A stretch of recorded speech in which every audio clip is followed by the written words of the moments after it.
Good morning students. तो आज हम लोग डिस्कस करने वाले हैं एडिशन थ्योरम ऑन प्रोबेबिलिटी। लेकिन उससे पहले बता दें कि इससे पहले भी हमने बहुत सारे वीडियो लेक्चर्स प्रोबेबिलिटी थ्योरी के ऊपर अपलोड कर रखा है। आप हमारे यूट्यूब चैनल पर जा करके प्लेलिस्ट को चेकआउट कीजिए, वहाँ पे लेक्चर वाइज चीज़ों को देख सकते हैं। नोट्स वगैरह के लिए जैसे ये जो भी चीज़ें हैं, जैसे आज के ही क्लास में मैंने इसे पढ़ाया है एलिमेंट्री थ्योरम ऑन प्रोबेबिलिटी। तो ये सब जो भी चीज़ें हैं, अगर आपको कंप्लीट नोट्स चाहिए, complete lectures on probability theories चाहिए तो आप हमारा एप्लीकेशन इंस्टॉल कर लीजिए। बाकी आज के क्लास का जो टॉपिक है हमारा वो हमारा है एडिशन थ्योरम ऑन प्रोबेबिलिटी। आज हम लोग इसको डिस्कस करेंगे, ठीक है। एडिशन थ्योरम ऑन प्रोबेबिलिटी को हम समझाएं उससे पहले एक छोटा सा कॉन्सेप्ट हम आपको बताते हैं। देखिए, मान के चला जाए कि कोई हम एक रैंडम एक्सपेरिमेंट करते हैं और सैंपल स्पेस कुछ बच्चों ये आ जाता है। क्या आ जाता है? Sample space. मान लीजिए सैंपल स्पेस को हम ऐसा दिखाते हैं एस से, this is your sample space S, ठीक। अब एक इवेंट बना देते हैं हम, मान लीजिए कि ये अपना एक कोई इवेंट ए हो गया और ये कोई एक इवेंट हो गया है बी, ठीक है। ये अभी एकदम ध्यान समझना है कि एस कोई सैंपल स्पेस है, ए कोई इवेंट है, this is an your B event. अगर हम आपसे क्वेश्चन करें कि भाई आप एक बात बताइए मुझे, probability of A union B क्या होता है? यहाँ probability of A union B, आपको पता है कि अगर ए इवेंट है बी इवेंट है तो दोनों का यूनियन भी एक इवेंट बनेगा। यूनियन का मतलब क्या जी? ये देखिए ना, यहाँ पे ये जो ये बन रहा है ये पूरा यही तो हो गया यूनियन, यही ना पूरा यूनियन हो गया अपना। तो प्रोबेबिलिटी ये ए है इवेंट, ये बी है और पूरा यूनियन मतलब दोनों को मिला करके। आप एक बात बताइए, probability of A union B क्या होगा जी? तो भाई ए का पूरा प्रोबेबिलिटी मतलब probability of A plus probability of B plus probability of B. आप नोटिस कीजिए जब हम ए को लिख रहे थे तो भी ये वाला हिस्सा काउंट हुआ था और बी को लिखे तो भी ये हिस्सा काउंट हुआ, तो ये वाला हिस्सा कितनी बार काउंट हो गया? 2 बार ना। तो इसलिए इस इंटरसेक्शन वाला जो हिस्सा को 2 बार काउंट हुआ उसको हम घटा देंगे, probability of A intersection B. तो this is called addition theorem on probability. इसी को बोलते हैं एडिशन थ्योरम ऑन प्रोबेबिलिटी। समझा बात आपने? देखिए, ए यूनियन बी मतलब पूरे का प्रोबेबिलिटी। तो पूरे का प्रोबेबिलिटी कैसे? ए का प्रोबेबिलिटी प्लस बी का प्रोबेबिलिटी, और ये तो 2 बार काउंट हो जा रहा था इंटरसेक्शन वाला, इसलिए उसको घटाते हैं। तो इसी को बोलते हैं प्रोबेबिलिटी ऑफ या बोलते हैं इसको एडिशन थ्योरम ऑन प्रोबेबिलिटी। इसलिए P of A plus P of B minus P of intersection B, जहां पे ए और बी अगर म्यूचुअली एक्सक्लूसिव इवेंट हो, तो आपको पता है ए और बी अगर म्यूचुअली एक्सक्लूसिव इवेंट होता है तो इंटरसेक्शन में कुछ नहीं होता, मतलब इसका खत्म, तो फिर यही बचता है। देखिए चीजों को, तो इसी को बहुत प्रेम से लिखा गया है स्टेटमेंट के रूप में। क्या? एडिशन थ्योरम ऑन प्रोबेबिलिटी को लिखा गया है, if A and B are two events in a sample space S, sample space S है उसके अंदर 2 इवेंट है ए और बी, तब बोला गया है then the probability of occurrence of at least one of them at least one 2 बार लिख दिया है यहाँ पे, at least one of the event A and B is given by probability of A union B बराबर P of A plus P of B minus P of A intersection B। मतलब ये होता है, जो A union B होता है ना, उसका मतलब ही होता है कि at least one of them occurs। उसका मतलब हो गया कि कम से कम एक भी हो गया तो यूनियन तो हो ही जाएगा।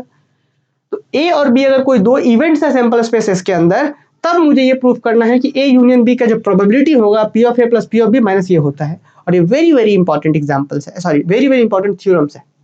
ध्यान रही, एग्जाम्स में बार बार पूछा भी जाता है आपसे। भाई अब एक बात यहाँ पे हम बताएं आपको, इस थ्योरम्स को प्रूफ करने के लिए बहुत सारे तरीके हैं। हम एक परफेक्ट वे जो बहुत अच्छे अच्छे बुक्स में फॉलो किया गया उस तरीके को हम ले रहे हैं, ठीक है जी। हमने सबसे पहला कुछ यहाँ पे अजम्पशन करेंगे, हम मान के चलेंगे, चलिए जी पूरा सैंपल स्पेस के अंदर जो टोटल नंबर ऑफ एलिमेंट्स है वो है n, स्मॉल n। प्रूफ में देखिए, let total number of element in S is equal to n। Total number of sample space total number of element in sample space equal to n। हमने मान लिया कि इस पूरे सैंपल स्पेस में क्या एलिमेंट है? स्मॉल n एलिमेंट्स है, ठीक। उसके बाद हम क्या बोल रहे हैं, चलिए उसके बाद हम मानेंगे कि चलिए इस पूरे A के फेवर में स्मॉल m1 एलिमेंट है, पूरे ए के फेवर में। ध्यान दीजिएगा, ए के फेवर में फेवरेबल एलिमेंट मैंने शुरुआत में आपको समझा रखा था। फेवरेबल एलिमेंट क्या होता है? फेवरेबल एलिमेंट का मतलब होता है कि ए के अंदर कितने एलिमेंट, वही ए के अंदर के एलिमेंट ए के फेवर में होते हैं। तो पूरा ए, ध्यान दीजिएगा पूरा ए मतलब ये वाला हिस्सा भी, इधर वाला हिस्सा भी, पूरा ए के फेवर में है m1 एलिमेंट्स, पूरा बी का पूरा बी, ध्यान दीजिएगा पूरा बी मतलब यहां से पूरा बी के फेवर में है स्मॉल m2 एलिमेंट्स। फेवर में है मतलब कि पूरे बी के अंदर वो m2 एलिमेंट्स है, और इस इंटरसेक्शन के फेवर में है स्मॉल m एलिमेंट्स। क्या ये 4 चीज समझ में आया? टोटल सैंपल स्पेस के अंदर n एलिमेंट्स, पूरे a में m1 एलिमेंट्स, पूरे b में m2 एलिमेंट्स, और इस इंटरसेक्शन में सिर्फ स्मॉल m एलिमेंट्स। बेनिफिट क्या होगा बच्चों? अभी देखिए, इसको ही बड़े प्रेम से हमने लिखा है, क्या लिखा है कि let total number of element in S is equal to N and total and number of elementary event favourable to event A equal to m1, A के फेवर में small m1 elements, and number of elementary event favourable to event B equal to m2, कि B के favourable में m2 elements है। अच्छा, और intersection के favour में and the number of elementary event favourable to A intersection B equal to m, कि दोनों का जो इंटरसेक्शन है उसके फेवर में कौन है, स्मॉल m एलिमेंट्स। अब भाई आते हैं आगे। अब आपसे कहा गया क्या, यहां तक तो किसी बच्चे को दिक्कत नहीं है, ठीक है जी। हम क्या कह रहे हैं, हम आपसे ये कह रहे हैं कि भाई ये जो हमने बोला स्मॉल m1 जो है ये तो पूरा ए के फेवर में है ना, पूरा ए के फेवर में। अगर हम बोले कि अच्छा यहां से मान लीजिए कोई यहां से एक एलिमेंट हम ले लेते हैं, तो यहां से अगर एक एलिमेंट हो जाता है तो क्या बोलेंगे भाई ए हो गया। और सिर्फ ए ही नहीं हुआ है, ए के साथ साथ बी भी तो हो गया, क्योंकि यहां होने का मतलब ए तो हुआ ही, बी भी हो गया। अरे बस समझ में क्या बोलना चाह रहे हैं हम, कि अगर यहां से कोई एक एलिमेंट हो जाता है तो क्या बोलेंगे ए तो हुआ ही, साथ में बी भी हो गया, क्योंकि उधर हो गया था वो। समझ पा रहे मेरी बात। तो अगर हम आपसे कहें कि सिर्फ ए के फेवर में, ए के फेवर में तो ये तो पूरा m1 एलिमेंट है ही, ये बात को ध्यान से सुनिएगा, ए के फेवर में m1 एलिमेंट तो है ही, m1 एलिमेंट्री इवेंट तो है ही उसके फेवर में, लेकिन बोले सिर्फ ए के फेवर में जी, ए के फेवर में नहीं, ए के फेवर में तो पूरा आ जाएगा, लेकिन सिर्फ ए का फेवर में। देखिए अगर इधर से होता है तो सिर्फ ए थोड़े होगा, वो बी भी हो जाएगा। तो हम बोलेंगे कि इतना जो हिस्सा है, ये वाला जो हिस्सा है, ये वाला हिस्सा, ये वाला हिस्सा वो है सिर्फ ए का फेवर में। इधर वाला जाएगा तो बी भी हो जाएगा, ए तो होगा बी भी हो जाएगा, बट सिर्फ ए कब होगा, तो टोटल m1 एलिमेंट था पूरा में, m1 एलिमेंट, उसमें से अगर इस स्मॉल m को हम घटा दे तो जो एलिमेंट्री इवेंट बनेगा वो बनेगा सिर्फ ए के फेवर में। बस समझ में कि सिर्फ ए का फेवर में कौन, m1 माइनस m।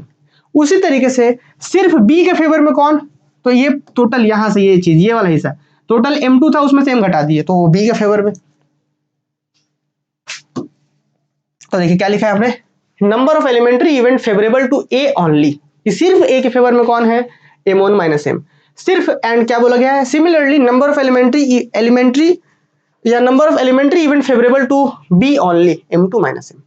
अब बोलेंगे सर कि आखिर आप ये क्यों कर रहे हैं, हम इसलिए कर रहे हैं क्योंकि हम पता कर पाए कि probability of A union B, आपको एक कॉन्सेप्ट याद दिलाते हैं कि किसी भी इवेंट का प्रोबेबिलिटी क्या होता है, प्रोबेबिलिटी ऑफ ए क्या होता है जी, तो ई के फेवरेबल में कितना केसेस है, कितना इवेंट है, उसके बाद total number of element in S. यही ना हमने फॉर्मूला पढ़ा था, याद कीजिए आप, कि probability of event A equal to A के फेवर में कितना divided by total number of element in sample space.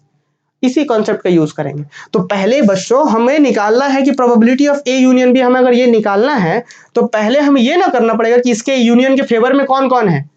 अब आइए हमें पता चल चुका है, अगर हम आपसे पूछे कि इतना का फेवर में कै गो है, तो अभी इतना मतलब सिर्फ ए, मतलब इसका मतलब है कि m1 माइनस m इतना इसके फेवर में है। इसके फेवर में कौन है, इसके फेवर में m है, इसके फेवर में कौन है, m2 माइनस m है। तो भाई इसी ना टोटल को मिला करके हम बताते हैं कि ये हो गया अपना यूनियन। तो अगर हम कहें कि भाई यूनियन के फेवर में कितना है, क्यों हम बोल रहे हैं, क्योंकि मुझे बताना है प्रोबेबिलिटी, प्रोबेबिलिटी बताने के लिए मुझे उसके फेवर वाला एलिमेंट चाहिए होगा। तो अब हम आते हैं आगे और हम लिख रहे हैं कि therefore number of elementary event favourable to A union B, कि ए यूनियन बी के फेवरेबल में कितना एलिमेंट होगा। तो भाई इधर वाला यूनियन के फेवर में है, बीच वाला यूनियन के फेवर में, उधर वाला भी, तो मतलब m1 माइनस m प्लस बीच वाला m plus m2 minus m उधर वाला। तो फाइनली एगो माइनस m प्लस m गया, बचा कितना m1 plus m1 plus m2 minus m। ये हो गया ए यूनियन बी के फेवरेबल एलिमेंट्स। आपको पता है कि किसी का प्रोबेबिलिटी कैसे निकलता है, ए का प्रोबेबिलिटी निकालना तो ए के फेवर वाला, नीचे में टोटल सैंपल स्पेस। तो यूनियन के जब फेवर में मिल गया मुझे, तो यूनियन वाला प्रोबेबिलिटी कितना आएगा, तो hence probability of A union B कितना आएगा, number of element in A union B, number of element मतलब फेवरेबल में कौन कौन है, divided by number of element in sample space. तो number of element in A union B मतलब इसके फेवर में कौन कौन था, अभी तुरंत हमने निकाला m1 plus m2 minus m, m1 plus m2 minus m divided by number of element in sample space n। क्या बच्चों क्लियर है। अभी तुरंत ये n किस पे, इस पे भी तीनों बढ़ जाएगा। तो that is probability of m1 by n, m2 by n plus में तीनों चल गया माइनस m बाई n। अब एक बात बताइए, ये m1 क्या था, ए के फेवर में, सिर्फ ए नहीं पूरा ए के फेवर में, तो ये प्रोबेबिलिटी, और टोटल नीचे number of element in sample space. तो ये कंप्लीट क्या बन जाएगा, प्रोबेबिलिटी ऑफ ए। कहां से बना, ए का फेवर में और divided by total number of element in sample space. तो ये प्रोबेबिलिटी का डेफिनेशन यही ना कहता है कि जिस इवेंट के फेवर में ऊपर वाला है और नीचे total number of element in sample space, तो बन जाएगा प्रोबेबिलिटी ऑफ ए। ये M2 B का फेवर में था और नीचे सैंपल स्पेस का नंबर ऑफ एलिमेंट, तो P ऑफ B बन जाएगा। माइनस ये किसका फेवर में था, तो इंटरसेक्शन का फेवर में था और ये total number of element in sample space, तो ये बन गया। तो फाइनली कह सकते हैं कि भाई मुझे ये प्रूफ करना था, probability of A union B बराबर ये प्रूफ हो गया जी, क्या दिक्कत है। तो यही आपका एडिशन थ्योरम ऑन प्रोबेबिलिटी है। उम्मीद है सभी बच्चों को समझ आया होगा। और भी बहुत तरीके से प्रूफ किए जाते हैं, बट सबसे परफेक्ट वे ये है। अब बाकी इसमें एक नोट निकल के आता है सामने।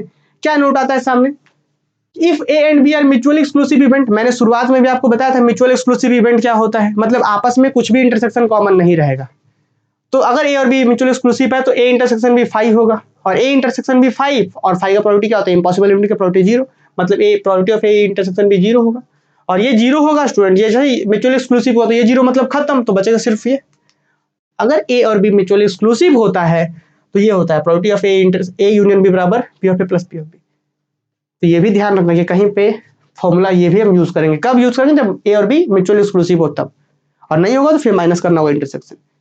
अब ये दूसरा नोट क्या कहता है कि अगर ए और बी म्यूचुअली एक्सक्लूसिव है तो ऐसा होगा, और ऐसा है तो म्यूचुअली एक्सक्लूसिव होगा, इफ एंड ओनली इफ लिखा हुआ है।